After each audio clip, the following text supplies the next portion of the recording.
Happy New Year! Happy 25! I hope that your new year is off to a fantastic start. I hope that you're feeling motivated and empowered and you're just taking control of your year and you have some specific goals that you want to conquer. And I just hope that your year is off to a better start than the way my year just ended. I'm not going to say started because we're going to leave all of that chaos that just unfolded on me. We're gonna leave that in 24, okay? I mean, and as someone who loves to find patterns and themes and meaning in everything, I'm seriously sitting here on January 1st like, okay, so what is that trying to show me? Why did these things happen back to back? What does it mean? I'm gonna ask you guys what it means, but we'll get there. So first, I just wanna make this video to recap 24, the highs and the lows, and to really just kick off 2025 being more committed to my vlogging, because I'm always waiting for things to like perfectly align so that everything is right for me to vlog. And I just realized like that's just not my life. It's just not. As much as I want it to be just like tucked and tied neatly and perfect, it's just really not. Life with 3 boy children, living in a house with 4 men or 1 man and 3 boys, like it's never gonna be pretty, okay? And as someone who loves things to be pretty, I just gotta get over it and make vlogs no matter if there's kids screaming in the background, if they're playing rough and you hear chaos, like just keep your focus on me. You know, that's just gonna be the way that I'm gonna push through this and not always want things to go the way that I am planning them in my head, because it's just not reality. So yes, starting the new year with a commitment to vlogging, doing like, not daily, not gonna lie, doing regular vlog check-ins like this, diary style, just about life in general, but then also back to how we used to vlog in the past, where it was just like montages of things that we did and experiences that we had, because my whole intention of starting the YouTube channel was for it to be like our home videos, and I kind of got away from that because I was putting all this pressure on myself, and I'm done with that. So here we are. Let's kick off this year fresh and with our first vlog of the year. Okay, let's do it. I'm gonna keep this video short because I have a short attention span. I'm sure most of you do too. And so I'm gonna kick it off quickly with some highs from the year 24, some major wins. The first one is that I completed the entire Jax and Max book series. It is out there in the world for sale. It's on Amazon, it's on our website. It's being distributed to stores. So I'm super excited to continue watching that take off in 25, because it was like a huge milestone for me last year, because I started working on that 22. And again, just like expectations and looking at things on the internet, I thought I should be done with it way sooner. But I wanted it to be a good product and I didn't want to rush it. I really took my time on it, and sometimes taking my time felt like, okay, what are you doing? Are you just holding yourself up with this perfectionism? But once it all came together and I see how beautiful the books are, all 3 of them laid out next to each other with this beautiful artwork, I won't go on and on. Anyway, that's a huge check off my list of things to do. And now the next part is pushing it, getting it into the stores that I want it into. And so that's a huge win. Yay for 2024. The next big win for 2024 is that I got accepted into a master's program that I was really interested in. I'm really excited to start that this year. It was no easy feat to get into the program, and not because it was just like so difficult. I mean, it is kind of a rigorous school, but that was not the hard part. It was me getting all the stuff, all the materials, and I had to apply 2 times, and almost a 3rd time, because it just so much to juggle with children and a job and a husband, and then trying to apply to a school, and you know they have deadlines, and it's been a while since I was in school. First time I had to pay again. The second time, maybe I did apply 3 times. No, the second time I was able to reach out to them and let them know my situation, because I had one of my recommenders was out of the country, and so she wasn't able to send it by that date, and so she just missed it, and then I was gonna have to pay again, and I explained it, and then they let me waive the fee. And so anyway,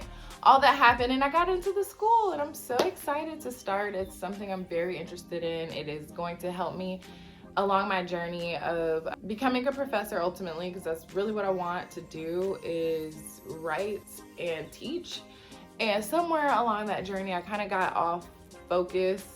And I really went back and forth with myself about whether I really wanted to go to school or what I was doing it for, because y'all, I actually was about to apply to some other programs because I knew I wanted to go back to school, but I wasn't being honest with myself about why I wanted to go back. So I was just gonna go back and do this other program because it sounded really good and it was gonna make me look really good. But then when I evaluated what it was making me look good for and the type of opportunities that it was gonna present, I was like, but I'll be miserable. That's not what I want to do. So I sat back, I let, another semester go by, and I was like, okay, let me think this through. Why do I really want to go back? What do I really want to go back for? And I really prayed on it. And then this program I had no idea existed. I don't even know how I found it, honestly. I was, searching, and then I found this program, and it's so specific and it's exactly what I'm interested in. So I'm excited to start that new journey. My third win is less of a tangible goal that I have for myself and more of an ongoing self-care, mental health goal, and that is setting boundaries and advocating for myself and holding myself accountable to the boundaries that I set. I feel like probably forever, my whole life, I've probably struggled with being a people pleaser and putting what I want aside just for the good of the group. And then I get upset when I don't get what I want because I didn't advocate for what I want. And I feel like that really came to a head during my birthday this past year in 24, because I was really just kind of accommodating everybody else on my birthday.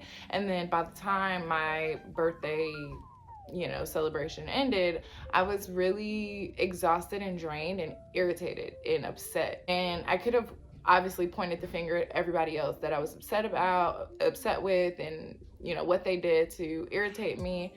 But I didn't say anything, and I just sat with it. And then I realized it was me not being firm on what I wanted, because if I was just firm on what I wanted, people would have gone along with it and did what I asked them to do, or maybe they wouldn't have, but I would have still gotten what I wanted, especially on my own birthday, And so I took that lesson from April, and I just made sure that I was conscious of that the rest of the year. And anytime I felt like this isn't really what I want to do, why am I going along with it? And sometimes you do. Sometimes you have to. You're not living in your own universe. So you have to. But then there are specific instances where it's I'm not doing anybody any good by minimizing myself. And that was in a lot of different settings that I would find. So I was really proud of myself by the end of the year that I was able to have those uncomfortable conversations, and understanding that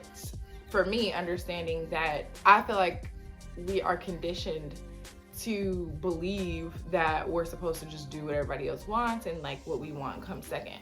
And that was a huge breakthrough for me, really at the end of this year, Q4, and just changing my mindset, even with my job, of yes, they can hire somebody else. I'm not saying they can't. But right now, in the space that I'm in, I want to view myself as an asset to this company, and that I have a negotiation chip in my pocket so that I can use that to ask for the things that I want, instead of just closing my mouth and getting what I'm given. How will I ever get out of this position, or how will I ever get more if I'm just acting like that instead of acting like a boss? So anyway, that was another win and a huge mental shift that I have undergone in 2024 that I'm grateful for, and I'm excited to see how I can use that empowerment in 2025. All right, now let's get into these lows, okay? And I'm not gonna give y'all too many because I'm not gonna complain. Anyway, some lows, of course, the main one is just balancing all of these balls that I have in my hand. That sounds weird, but you know what I mean. Marriage, parenthood, school schedule, soccer mom, a full-time job, writing a book, wanting to have a farm stand, juicing. I did the little mental map exercise, and sometimes I'm like, girl, you want to do too much.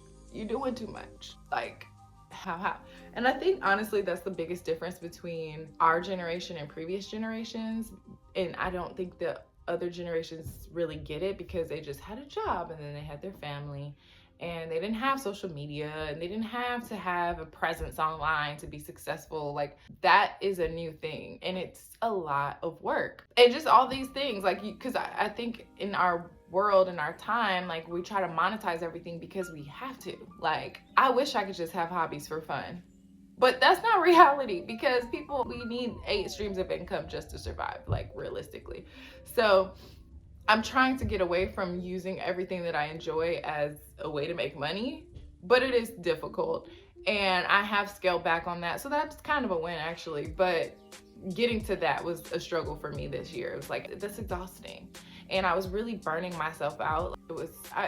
Yeah, see how I'm glitching out? That's how I was half of the year. I was like, how can I make it? And then another low, another low this year, and I'm just gonna be honest and raw, and I really didn't want to share this, but it just popped in my head, is that I really have lost a lot of friends. Yeah, just simple as that. I really don't feel like I have as many friends as I used to have. And it's not like one of those, like, everybody's in this busy time of life. It's like, no, we don't talk.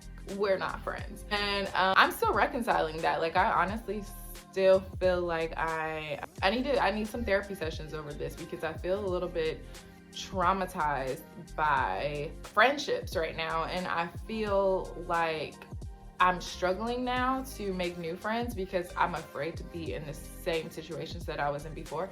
But maybe that's just like a full picture moment of how I was talking about asserting my boundaries and sticking up for myself and advocating for myself, and the things that I used to allow in my friendships and relationships, I'm just not gonna do anymore. And so maybe now that I've accepted that, I will welcome new friendships in that are reciprocal and less chaotic and like psychotic. That was petty, so I might not keep that in the video. But yeah, so that was another one of my lows. I'm not really happy about that, but oh well. See what I mean? Like, this is what I'm talking about. This was how the last 2 weeks went. Why? You were doing just fine for the rest of the videos, and now you want to be crazy. Don't do it. All right, so let's get into this story time about the last 2 weeks of this year. Just roll right off the lows and right into the last 2 weeks of the year and how it really tried to take me out. Okay, so let's just start here. It was all good. Like, we were headed down to North Carolina for Christmas. You could watch the Christmas vlog. It started off so lighthearted and fun. And then, Christmas Eve, I'm walking back to the car from my aunt's house, and I'm carrying Arrow. I'm just walking with him. I have on my platform Crocs. They are a bit unstable, I'll give you that. I have stumbled a few times. I've never fallen. Stumbles, no falls. It's pitch black dark out here. Walking to the car. On the side of the car, there's a huge hole. Of course, I couldn't see because it's dark. Step in the hole, my whole foot turns over, crack, and then we're on the ground. Me and the baby on the ground. I'm like, ow, my foot. Everybody's running over to help me. It was a nightmare. It was really terrible. It hurt really bad. I've never sprained my ankle seriously before. I've never really had an injury outside of like hurting my knee once when I was in 12th grade. So I didn't know what to do. So I hurt my foot Christmas Eve. I can't walk all day on Christmas Day. I have to keep icing it. It's swollen. It looks bad. That was that. Christmas Day, I'm like, y'all, I can't really see well. Like, I'm just feeling out of it. I don't know what's going on. Like, I just don't feel like my best self.